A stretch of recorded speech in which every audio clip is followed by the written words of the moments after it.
not only to understand the conceptuality, but target to understand the Bayer Act perspectives. So my today's target is to give you the overview of Arbitration Act. Basically, you know what is arbitration, how the process of arbitration go. So today we'll take it as an interactive session. So I will start up with one slide and we'll make it interactive because I feel you know very much about arbitration, right? So the present act is known as Arbitration Act 1996. Prior to this, is there any act prior to this existing?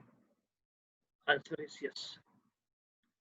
Prior to 1996 Act, there were acts existing in 1859.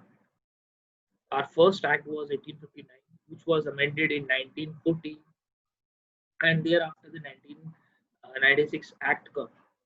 The first question, then why we need 1996 Act when we were already having an act in 1940, which was already an amended act? So answer lies into your Bayer Act. If you see the Bayer Act objectives of the act, you will find in order to come up or cop up with the international perspective of uniceptural model. So international arbitrations clauses were not clear and in par with international norms in Indian Arbitration Act 1940. To overcome with that problems, 1996 Act was brought before. Before getting into the act, that why this act is there and how it works, I want to know what basically this act do. Can anyone tell me what basically this act do? General, if you talk about general. This is overview of the act. We will not going into detail of the sections. My idea is to give you the basic conceptuality about Bayer Acts or the Arbitration Act. Can you tell? Be an interactive this one because it's more than a week we are all together and this is the last day of our session. So I want to do more discussion into tutorial part. You try to give me the answer to this solution. Answer has come to resolve issue outside the court. Exactly. This is what I was hoping for. Yes. So what happened when we were into the courts? Courts have tedious process. Appraisal of evidences is there. WS has to be filed, plaints to be lodged, and so and other proceedings, and very tedious job to do and long proceeding in order to find the justice. Arbitration Act provide us a quick remedy to those and save our time, our money, and the hard, tedious legal process. So it saves us from all those clutches. Yes, the main object is to minimize the supervisory role of the court in arbitral proceeding in settlement of dispute. Vijay Laxmi Raju, exactly. 1996 Act, one of the reason was this also, right? So there are so many other provisions being changed. The role of court has come down after 1940 to 1996. Exactly, you're right. So Arbitration Act is aimed to provide speedy disposals. Present Act, if you talk about the present Act, 1996 Act, which is amended in 2019 to some extent. New chapter was added. At present, it consists of 87 sections, 4 part and 8 schedule. So there are 87 sections, including both international and national arbitration. So the present Act talk about in the length of 87 sections. You will find all the national decisions and international tribunals, international arbitration process, national arbitration process. Everything has been given in detail. Okay, it has 8 schedules. What is arbitration? We have discussed. So we see that the settlement of civil disputes, we need any court. Okay, but what arbitration do? Arbitration provides us what? It provides us the court by choice. We have a choice to make the decision to settle the dispute. Instead of going to court, it makes us to settle the dispute from third person, any neutral person. I'm not talking. Arbitration does not require any special knowledge. So I and you have a dispute, and we both can agree upon a third person who will listen both parties unbiasedly, and after listening both the parties, he will give the decision. And both parties have agreed that whatever may be the decision, they will follow it, believing this third party. This is known as the process is known as arbitration. If I say the definition part of the arbitration, this is what we study generally. But if I talk about definition part, where the word arbitration is being defined, if you see, the word arbitration has been defined in a 2A of 1996. But if you see the definition is very different. The definition is not at all defining the word arbitration. Rather, it is only giving one thing, what? That arbitration means an arbitration by permanent or not by any permanent institution. It can be arbitration. This says what I am reading it means any arbitration, whether or not administered by permanent arbitral tribunal. They simply decide this. They make the definition clear that by we are interested to define the arbitration. We are not focusing that you must always follow some particular typical manner, that you should go and ask some arbitral institution which is recognized by some system or a code, and then only that people can only give you the arbitration. They say no. This is arbitration. We consider arbitration means arbitration either by permanent institution or by any individual XYZ who whether have the speciality of any subject or not. What is important is the parties who are going through arbitration. They have agreed that they want the subject get arbitrated through them, right? So arbitration can be done by any private individual also, permanent individual also, but ideologically the definition of arbitration, on the basis of definition of arbitration, I have defined or I have divided the arbitration into the following following types. So arbitrator can be a contractual arbitration or a consensual arbitration. What do you mean by contractual or consensual arbitration? And these are some classes, because arbitration has not been defined some anywhere. Generally, it says the arbitration by a permanent institution or any other person. And if you read judgments, obviously the Supreme Court says in so many judgments, Bikaji judgment also, it simply says the arbitrations means amicable resolution of disputes, a mechanism by any process. So on this process basis, I have decided or divided the types of arbitration. One is known as contractual arbitration or consensual arbitration. What is this? Where parties consensually have agreed to come up for arbitration. That means both parties have agreed at either at the time of a contract or not at the time of contract. After contract, anytime when the dispute arises or before the dispute arises or after the dispute arises. It can be any time. Time is not fixed. Arbitral agreement can be made at any time. It can be made at the time when the contract was framed.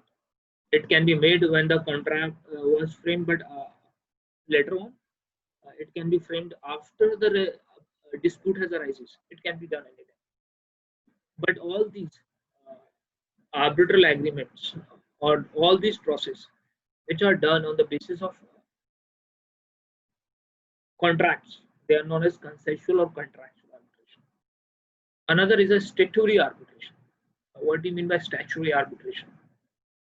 There are certain laws in which it is mandate for the parties, whether they have the arbitration agreement or not, they have to follow the arbitration proceeding. One of the example is Surface Act. Surface Act have these provisions. Some other banking laws also have these provisions. So, as the laws which mandatorily provide or which mandatorily impose upon the parties that they must have to go for arbitration proceeding. Such arbitration is known as statutory arbitration. Then another is individual arbitration, as we know, arbitration done by individual person. Then is known as institutional arbitration. That means, what do you mean by institutional arbitration? And try to make you understand.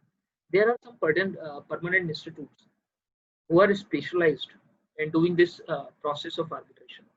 What they do not do arbitration themselves. Rather, what happened?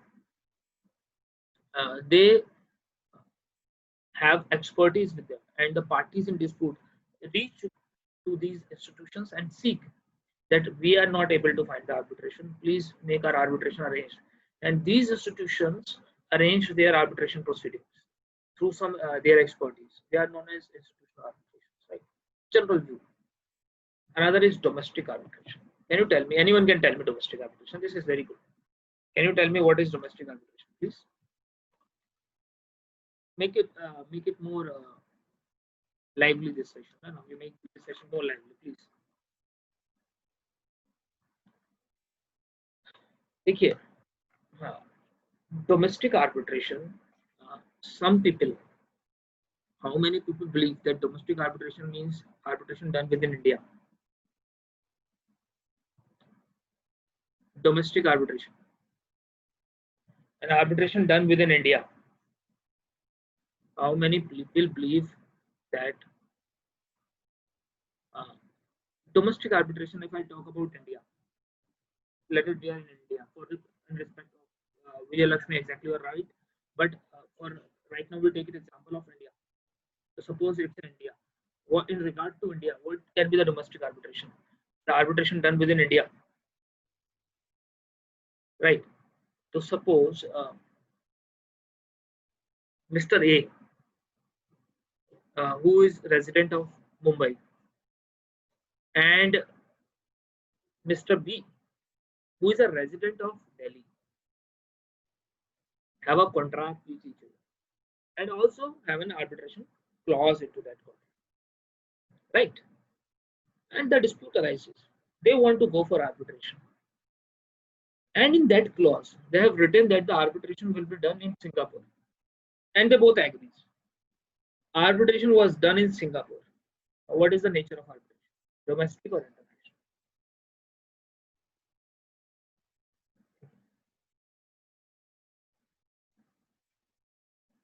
What is the nature of arbitration?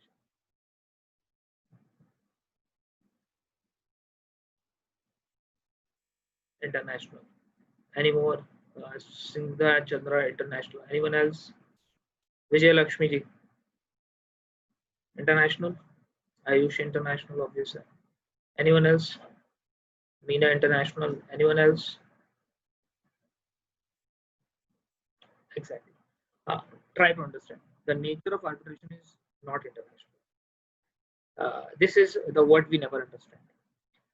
Arbitration is not dependent upon where it is taking. This domestic or international nature of the arbitration does not mean where it is happening. It means how it is happening. This thing you keep in mind. If the arbitration is between Indian parties and the Indian law is applicable, try to understand these two things. Indian parties and Indian law applicable to what? Then wherever it is taking place, does not matter, it is a domestic.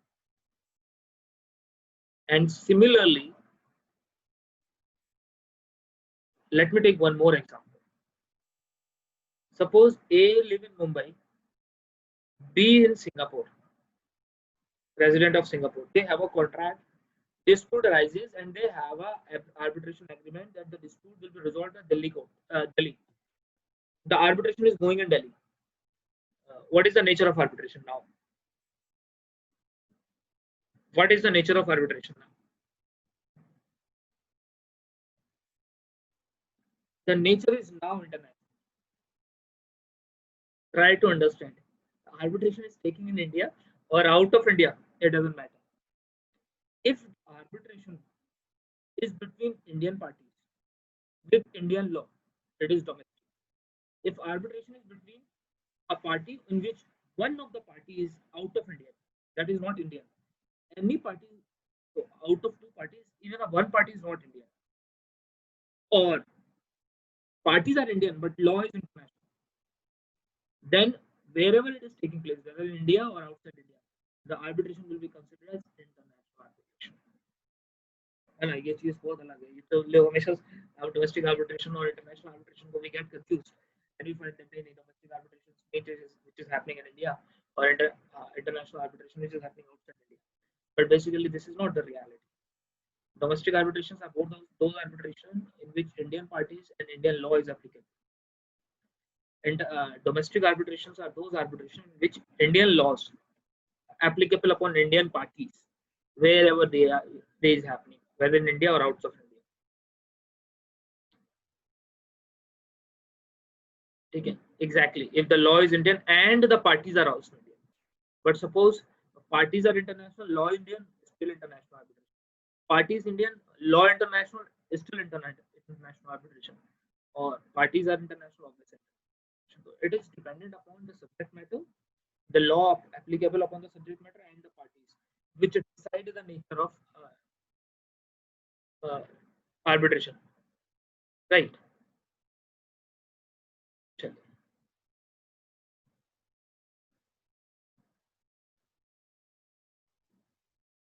Means if the issues arises in India and award of the arbitration claimed is international award, then the award of arbitration claimed is international award. It means the issue arises in India and the subject matter is international. Singha Chandra, exactly. Subject matter is international, then yes, it is an international arbitration. Right.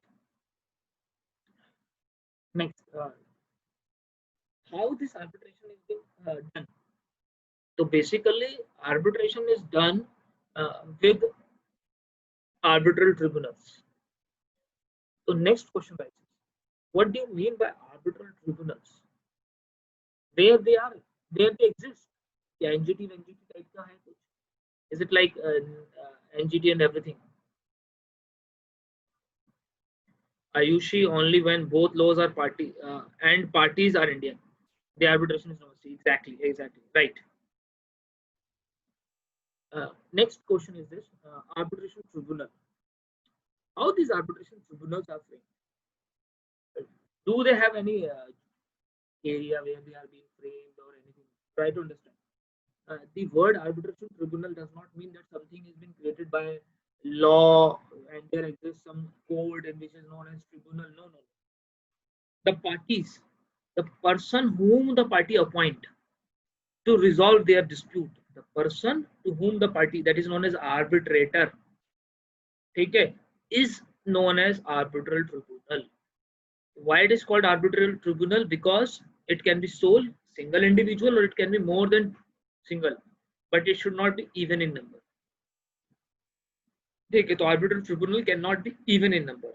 It must always be odd. It can be 3, it can be 5, it can be 7, and so on. But it cannot be 2, 4, 8, and like it should not be even number. It should always be. So this is what do you mean by arbitral tribunal? Any sole individual. So suppose we both parties have appointed a single individual that okay, we are satisfied with you and we want you to give the solution to our problem. He is known as sole arbitrator and he is also a tribunal. This is tribunal. Whereas what do you mean by panel of arbitration? Where what happens generally, parties agree to appoint their individual arbitrators. So I appoint my arbitrator, my opponent appoint his arbitrator, and these two arbitrators all together appoint one more arbitrator that is known as principal arbitrator. Okay, and therefore makes the panel of the arbitration. This is the smallest panel of the arbitration that must exist. Okay, 3. This is how they will appoint it, right? And the third arbitrator is known as principal arbitrator, and he will chair the seat of the arbitrator tribunal, right? So if you the definition of arbitral tribunal is given under section 2(1)(d), and composition of the arbitral tribunal, how arbitral tribunals are being composed, how they will function. Okay, that is given in section 10 to 15. So 10 to 15 talk about that it consists of 3 people, how it is to be framed, how these people will be appointed, how the parties will agree. If parties are not agreed, then what will be the solution to make parties agree? Right? Let me if parties are not agreed, so suppose panel has been made, tribunal has been created. So suppose we both, I appoint an arbitrator, Nalini Pandey. Is the word specifically dealt under this act? Principal exactly. Uh, Nalini is he will be considered as principal arbitrator, especially given if you see the composition of arbitral tribunal under section 10 to 15. So if you read section 10, I don't have Bear Act, but if you see section 10 clause 2, sub clause 3 also, 2 and 3 also, so then you will find that the uh, third arbitrator is known as principal arbitrator. Okay, he will be considered as principal. So this word is specially given there, right? Nalini. Okay. Michael, I was taking you to some perspective. For example, but this is a very smaller and good perspective. Suppose I appoint an arbitrator, my opponent appointed an arbitrator, and they all together appoint a third. That is a principal arbitrator, so principal arbitrator. They all three fix it up. Now I am not satisfied with the arbitral panel. Due to any reason, I think that the third arbitrator which is appointed may be biased, or my opponent party is not satisfied with the tribunal. Who will decide? The first question, whether I can challenge this. So can I challenge the arbitral appointment of arbitral panel? Or answer is yes, I can challenge it. The parties have a right to challenge the appointment of arbitral panel. Even they have an option to challenge the arbitrator appointment of its own arbitrator. Suppose I appointed a person as an arbitrator and I am not feeling faith on him right now. So I start feeling that no, I have appointed a wrong person. Even I can challenge my own appointed arbitrator. So appointment can be challenged.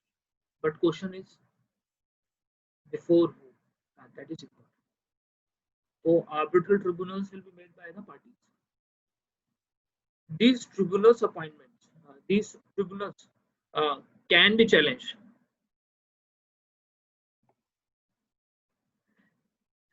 These tribunals can be challenged. Now, question arises: where these challenges are to be made? Reply me to this. Where these challenges are to be made?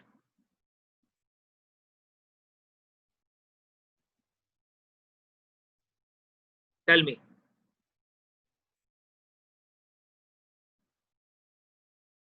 Okay, Ayushi High Court, exactly. Any more person? Ayush, where these are to be?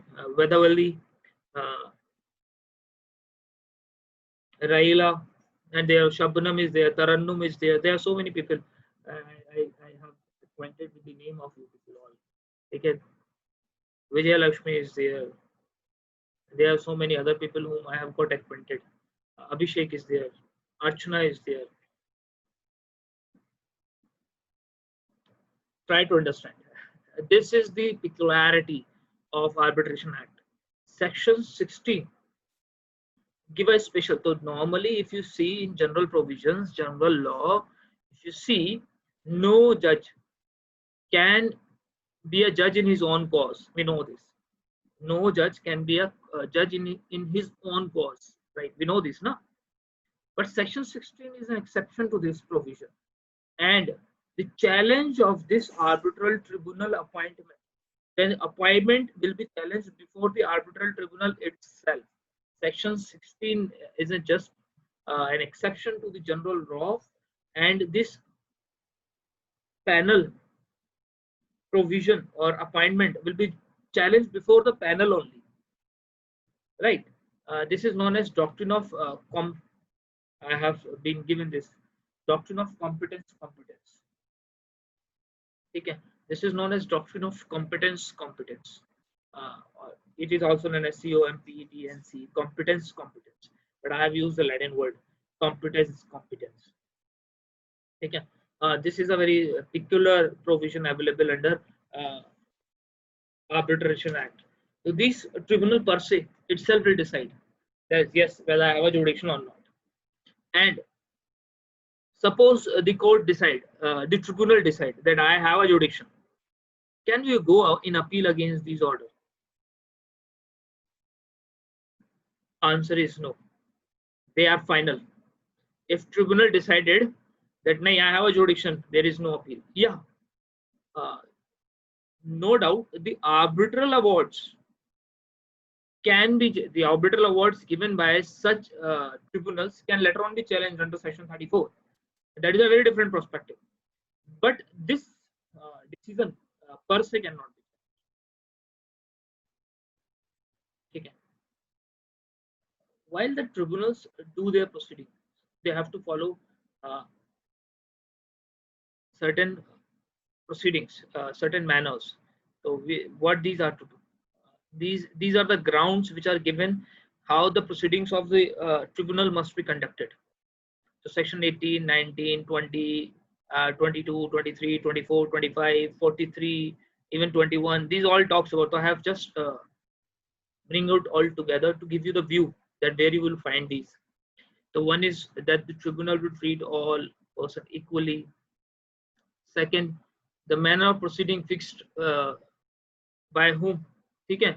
So 19 will decide the proceedings will be in manner how the proceeding of tribunal will be governed. It will be fixed by the tribunal itself. The tribunal will decide the manner of the proceeding also. Yes, section 43. Though tribunal is not bound by law of evidence or law of CPC, but yes, it is bound by law of limitations. So limitations provisions has to be followed. Certain limitations are given in Arbitration Act itself, and other from the Limitation Act. They have to be followed. Place of arbitration. This is also to be fixed by the tribunal with the consultation of the parties. So where both the parties agrees to a certain place, there only. And if both parties are not agreeing, so they have to find some midway where both parties can conveniently be approached. So they must not be biased while deciding the place of arbitration. So firstly, it is decided by the parties, well and good. The tribunal will sit there only. But if it is not decided, the tribunal itself will decide where they have to be sit. And while deciding this place of tribunal, they must take benefits, pros and cons of both the parties, right? What should be the language of tribunal proceeding? It should be decided by tribunal itself. So it will be the tribunal will decide what should be the language be used by the tribunal, how the claim and WS will be coming. This के लिए you don't follow. There is no need to follow CPC. Tribunal itself will decide the manner of coming CS, coming complaint, statements, evidences. All will be decided by the tribunal itself. This is how the proceeding will be conducted. Once the proceeding is done, the awards will be given. The judgment given by tribunals is known as arbitral award. So whatever judgment is given, that judgment is known as arbitral award, and there are certain conditions that how the arbitral award should be. And then section 31 of the Act provide the format of arbitral award, how the arbitral award should be there. So it shall be in writing. Firstly, signed, must be reasoned, contain date and place. These are the situation. When I say must, shall be in writing, so obviously, so you cannot award, arbitral award cannot be given orally. When I say signed, it must be signed by all the tribunal panels. Okay, and if any member's signature is missing, what will be the effect? Suppose a panel consists of 3 arbitrators, 2 signed it, and 1 does not sign it. What is the consequence of such award? Will it be effective award? One of the signature is missing. Answer is it can be effective if the reasoning for not sign is been explained. So just always remember. So when the signature is missing, any one of the tribunal arbitrator, okay, and if the missing of signature has been explained by the panel, it may be admitted, otherwise it will be non-effective, right?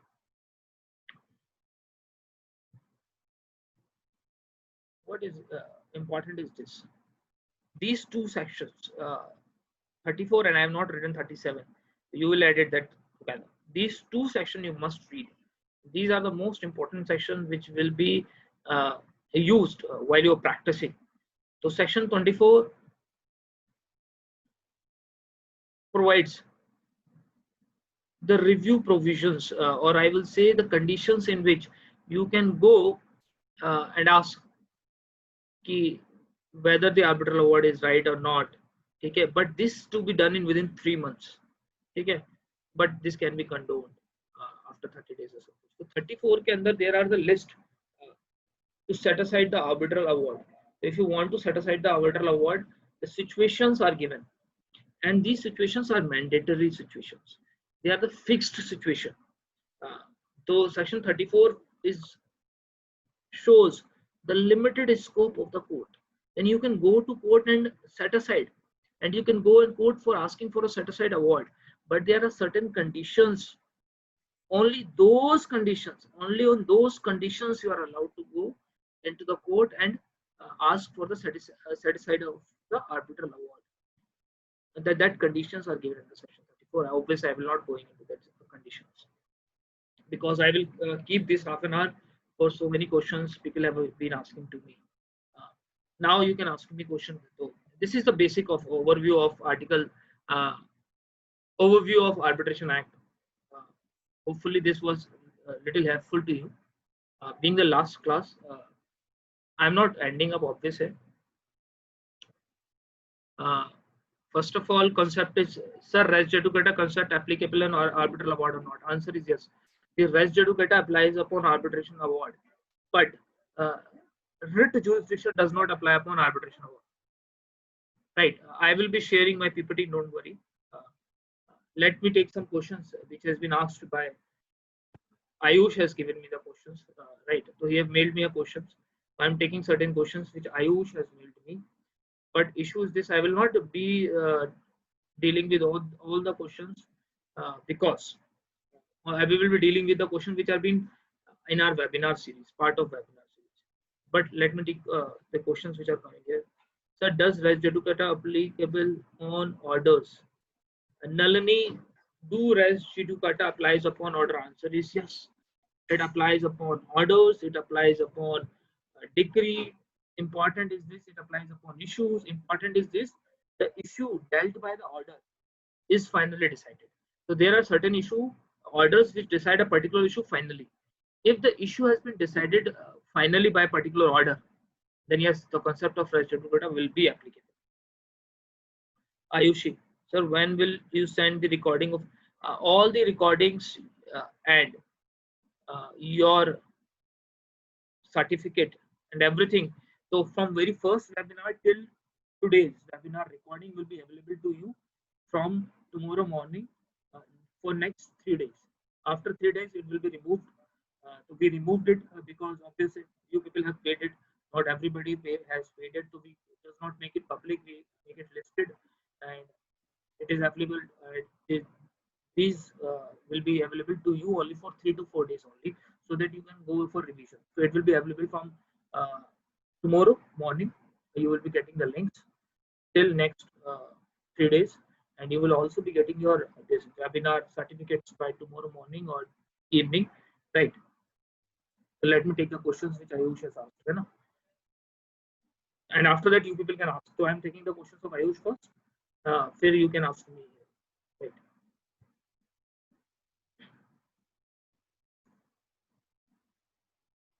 Let me take the questions. Okay. The first question which he have asked me is, in a case of dependent maintenance under Hindu marriage. I can share this, and I can share you. Don't worry. Let me share this for you. Let me share these questions to you. And obviously, Ayush, sorry, I will not be replying you those questions which are not part of our webinar series. Right.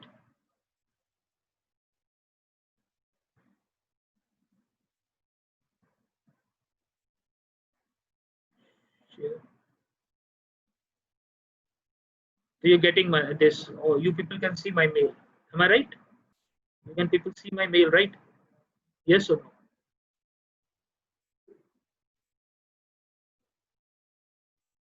Just tell me. You can see my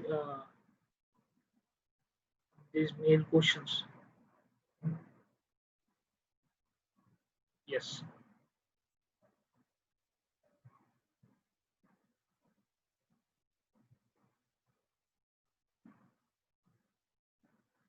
The first question which you have asked to me is in case of a dependent maintenance. So this is a maintenance question we have not covered. I will not taking this part of your questions. Then second question is this: uh, before dividing Hindu joint family property, uh, include agriculture and non-agriculture land.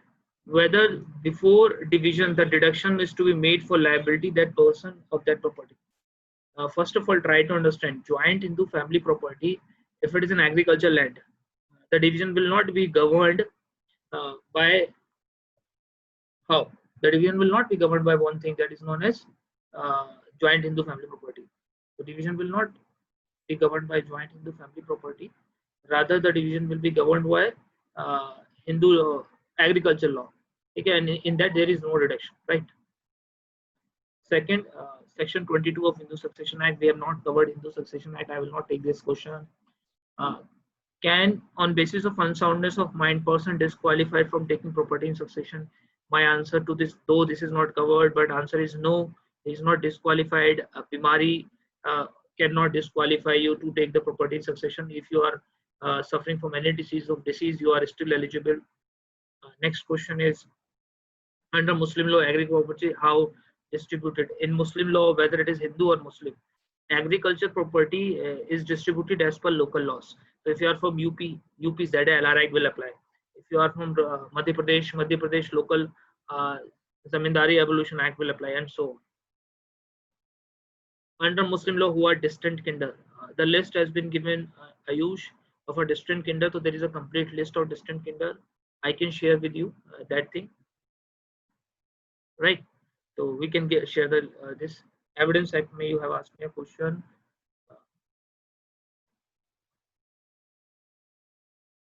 To ask me a question. Is Section 11 plea of alibi? I won't answer this. Section 11. We have not covered this. Evidence given in a judgment apt about a person valid in other case related to him.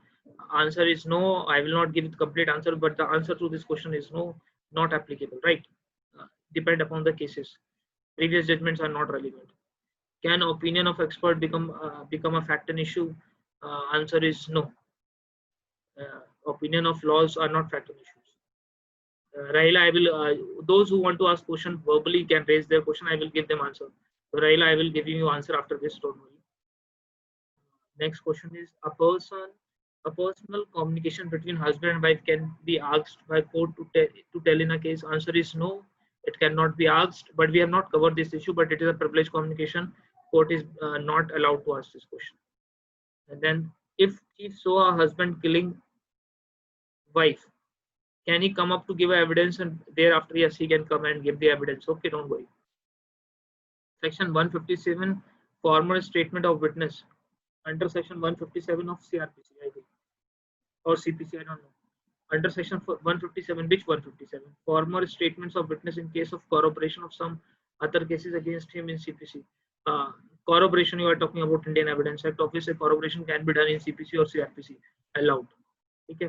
How do you correlate orders which are not related to any sections for examination? Exactly. This question I can answer you because this relates to your exam. How there are certain orders which does not correlate, which does not are connected to any order sections. So how you will correlate them?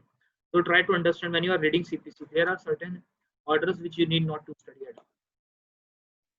So important is what are these orders which are not study? We don't need to study.